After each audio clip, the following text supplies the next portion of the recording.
بس رمضان کی سب سے بڑی تیاری کیا ہے کہ اپنے دلوں کو صاف کر لو پہلے سے، کہ جس دل میں نفرت ہو، بغض ہو، کسی کے لیے غصہ ہو، کسی کے لیے کیا کیا جذبے ہوں، دل صاف کرنا۔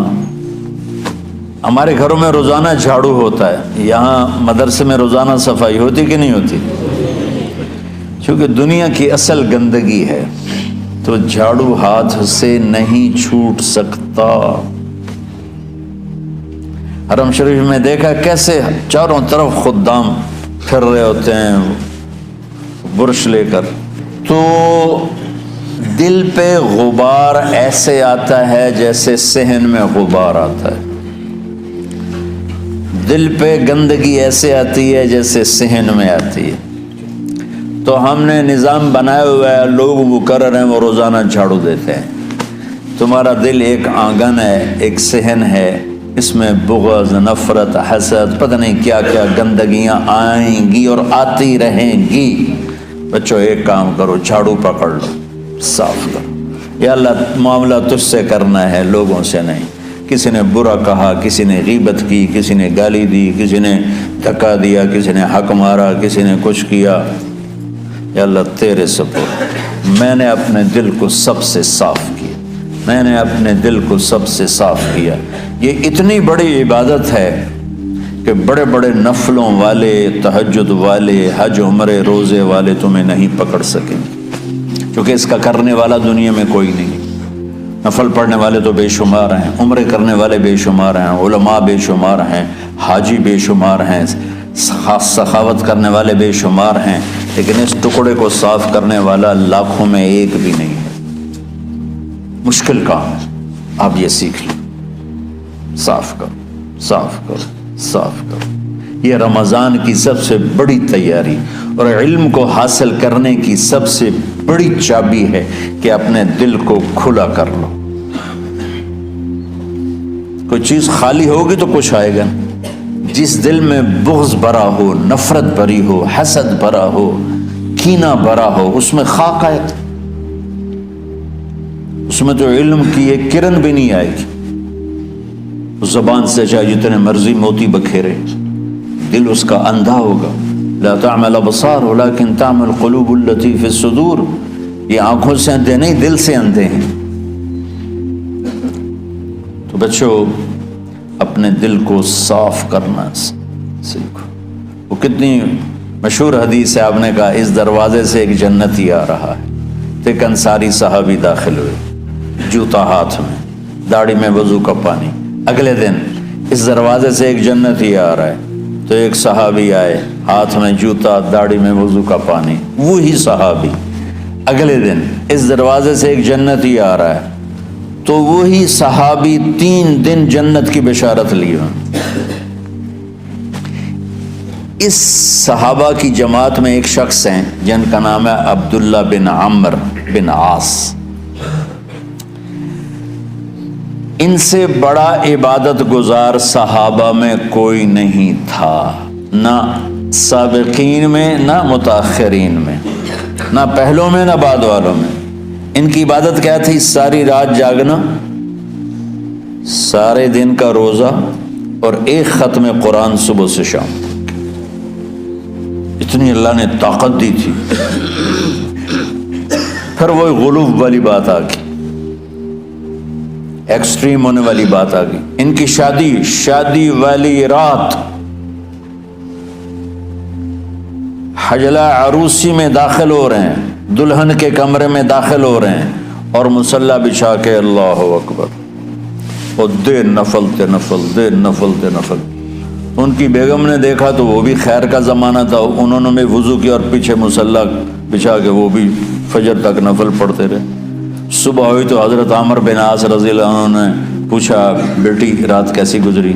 کہا جی ماشاءاللہ آپ کے بیٹے تو بڑے عبادت گزار ہیں، ساری رات نفلوں میں ہی گزری۔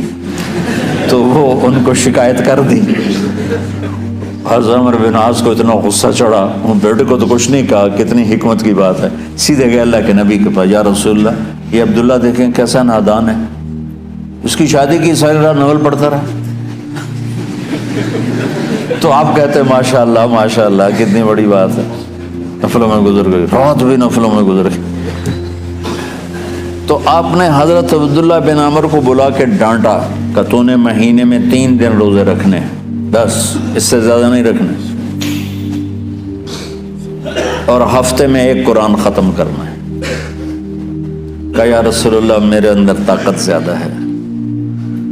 پھر اچھا 15 دن روزے رکھنے، کہ نہیں میرے اندر طاقت زیادہ ہے۔ آپ اس کو تھوڑا تھوڑا کر کے گھٹاتے رہے، اور وہ ہر دفعہ نہیں یا رسول اللہ میرے اندر طاقت زیادہ ہے۔ تو آخر میں آپ نے کہا اچھا چلو 100 میں داؤدی پہ آ جاؤ، 1 دن روزہ رکھو، 1 دن افطار کرو، اور 3 دن سے پہلے قرآن ختم نہیں کرنا۔ تو آپ نے اس کو پیچھے کیا۔ یہ بیٹھے تھے اس محفل میں، ان کے دل میں آیا کیا یہ بزرگ مجھ سے زیادہ عبادت کرتے؟ رات میں ساری جاگتا ہوں، دن روزہ رکھتا ہوں، 1 ختم کرتا ہوں، تو جنت کی بشارت تو مجھے ملنی چاہیے تھی، ان کو کیسے مل رہی؟ یہ کسی کتاب میں نہیں لکھا کہ یہ ان کا جذبہ تھا، لیکن جو کہ میں ان کی سیرت کو جانتا ہوں تو مجھے خیال آتا ہے کہ ان کی نفسیات میں یہ بات آئی ہوگی، چونکہ صرف انہی کو خیال آیا کہ میں جا کے دیکھتا ہوں کہ یہ بزرگ کیا کرتے ہیں۔ تو ان کے پاس پہنچ گئے، چاچا ذرا، وہ ادھیڑ عمر تھے، چاچا وہ میرے ابا تھوڑے ناراض ہیں تو کچھ دن آپ کے پاس گزار لوں۔ کا بیٹا بسم اللہ آ جاؤ۔ اب رات ہوتے ہی عشاء کی نماز پڑھ کے انہوں نے جلدی سے چادر اوپر لی اور یوں سراغ کر کے ان چاچے کو دیکھنے لگے ایسے کر کہ اب یہ کیا ساری رات سجدہ کرے گا، اور ساری رات روتے روتے روتے روتے مصلی گیلا ہو جائے گا، یا ساری رات رکوع کرے گا، ساری رات قیام کرے گا، ساری رات قرآن پڑھے گا، اس تصور سے یوں دیکھ رہے۔ اور وہ بزرگ صحابی تشریف لائے، سرانے پہ سر رکھا، اللہم بسمک اموت و احیا، ہو گئے۔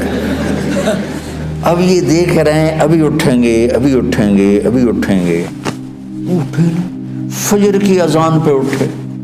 اب یہ تو حیران پریشان ہو گئے کہ یہ کیا ہو؟ اس زمانے میں تو منافق تہجد نہیں چھوڑتے تھے ڈر کے مارے کہ پتہ نہ چل جائے ہمارے کفر کا، تو یہ چاچا جنت بھی لے گیا تو ستا بھی پیا کہ چلو کل دیکھوں گا۔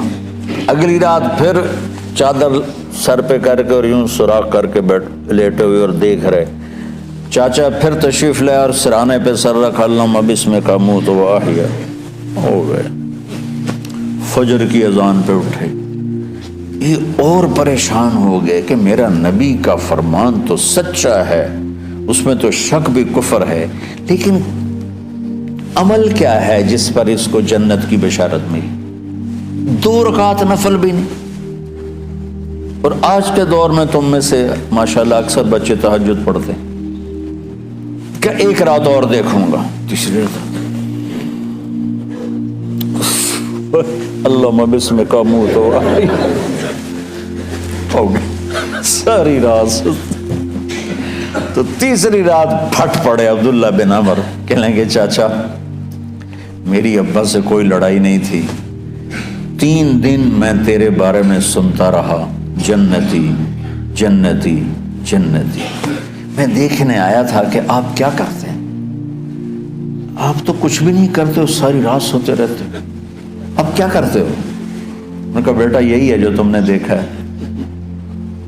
اب ان کو سمجھ میں نہیں آ رہا کہ یہ جوڑ کیسے بٹھاؤں، ادھر جنت کی بشارت، ادھر ساری رات خراٹے، اب یہ اس میں جوڑ کیسے بٹھاؤں، کیونکہ نبی کی بات تو غلط ہو نہیں سکتی۔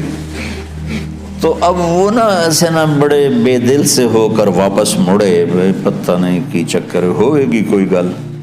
جب وہ دروازے تک پہنچے تو کہنے لگے بیٹا ادھر آنا، واپس آ گئے۔ کہا میں تمہیں اصل راز کی بات بتاتا ہوں۔ کہا کیا ہے کیا ہے؟ تو یہاں ہاتھ رکھا، کہا یہ جو دل ہے نا اس میں کسی انسان کی نفرت نہیں۔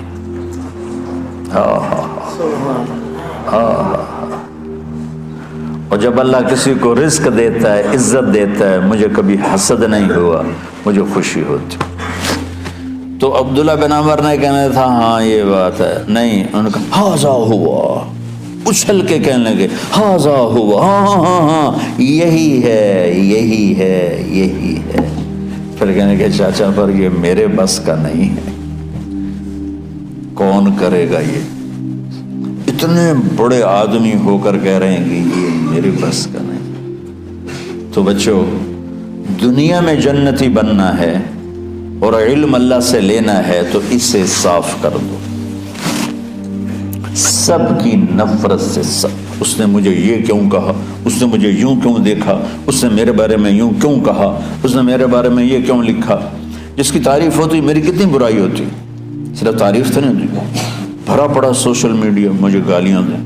اللہ کے فضل سے میرے دل میں ایک ذرے کے برابر کبھی کوئی منفی جذبہ نہیں آیا، آئے تو میں دھو کے صاف کر دیتا ہوں، یا اللہ میں نے اپنے دل کو صاف کیا، میرا معاملہ تیرے ساتھ ہے، کسی کے ساتھ نہیں۔ یہی آپ رمضان کی سب سے بڑی تیاری، علم کے حاصل کرنے کا سب سے بڑا ہتھیار آپ کو یہ نہیں ہے کہ تمہیں کتابیں یاد ہو جائیں، تمہیں اشعار یاد ہو جائیں۔ تو ساری امت سے کہتا ہوں رمضان کا استقبال کرو دلوں کو صاف کر کے، نفرتوں کو مٹا کے، مذہبی نفرت، دنیاوی نفرت، رشتوں کی نفرت، بول چال کی نفرت، سیاست کی نفرت، لین دین کی نفرت، ان سب سے اپنے دل کو صاف کرو تاکہ رمضان میں اللہ نے علم اتارا، اللہ تعالیٰ آپ کو علم عطا فرمائے، اور باقی لوگ جو عام دنیا میں زندگی گزار رہے ہیں ان کے دلوں میں اللہ رمضان کا نور اتارے اور ہدایت کا نور اتارے۔ یہ سب سے بڑی تیاری ہے اس کی۔ اور کسی سے گلہ ہے، غصہ ہے، ناراضگی ہے، کسی سے بولتے نہیں ہو، ابھی سے شعبان آ چکا ہے، آپ شعبان سے رمضان کی تیاری شروع فرما دیتے تھے، تو اس کی تیاری کیا ہے؟ وہ دلوں کو صاف کرو، معاف کرو، معافی مانگو، تمہارا قصور نہیں پھر بھی معافی مانگ لو، دلوں کو صاف کرو، اور اللہ سے سخاوت مانگو کہ اللہ کو سخی بھی پسند ہے اور صاف دل والا بھی پسند ہے۔